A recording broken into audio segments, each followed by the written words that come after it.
Welcome, fellow scientists, to Newton News, the channel where we discuss events that have happened as a means to teach you something new. My name is Jeremy Cruzmore, and today I'll be accompanied by my co-star, Farron Long.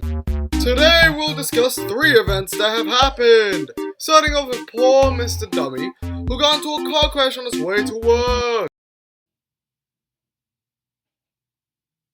Okay, so as you can see, the car is moving.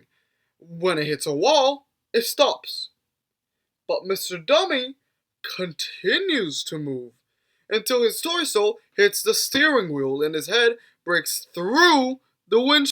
That right there, ladies and gentlemen, is a prime example of Newton's first law, the law of inertia. As you just saw, Mr. Dummy kept moving forward due to him being in motion and not having a seatbelt to stop him. The law of inertia states that an object in motion, in this case Mr. Dummy, will stay in motion unless acted upon by another force. Which means that if Mr. Dummy had put on a seatbelt, the seatbelt would have put a force on him and he would have stopped well before he hit the windshield.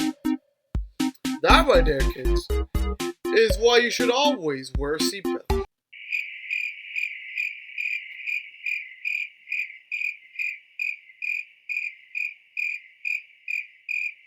Anyways, on to the next event.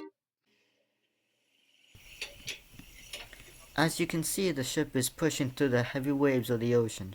How, when the waves are moving so much faster than the ship? It's because the ship has enough mass to break through the waves, as stated by Newton's second law. The force of an object is equal to its mass times acceleration. The ship may not have the fastest acceleration, but its maker compensated by having more mass, so when it moves through the rough waves of the ocean, it won't get pushed around, and instead go right through the waves.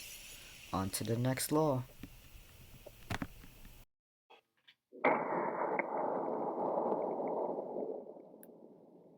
As you can see, when Scott from Kentucky Ballistics fired the rifle, it shot the bullet forwards.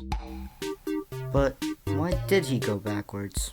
He went backwards because of Newton's third law, which states that for every action, there is an equal and opposite reaction.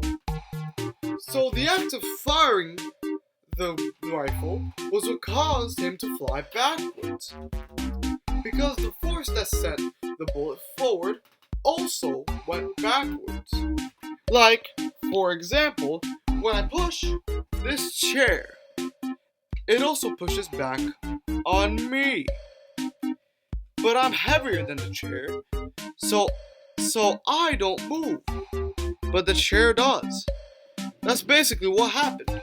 The rifle pushed the bullet forward, but the bullet also pushes it backwards with the same amount of force.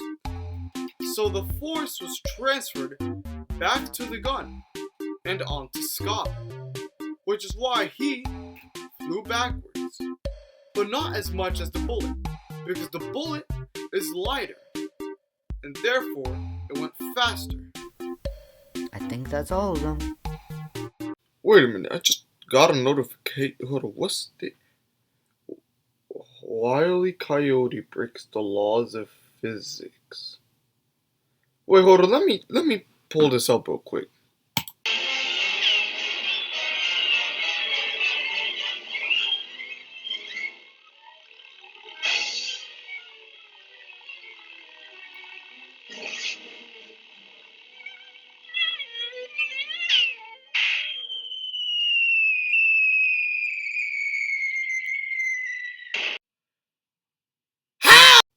Apologies for the outburst, but how did he justify Newton's first law?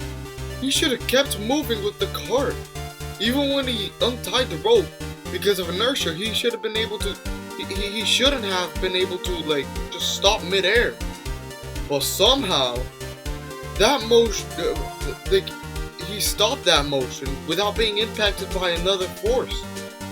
And when he was impacted by another force, in this case gravity, it didn't affect him. He just stayed there. He just, he only fell when he realized that he could no longer walk on the floor because there was no longer a floor to walk on.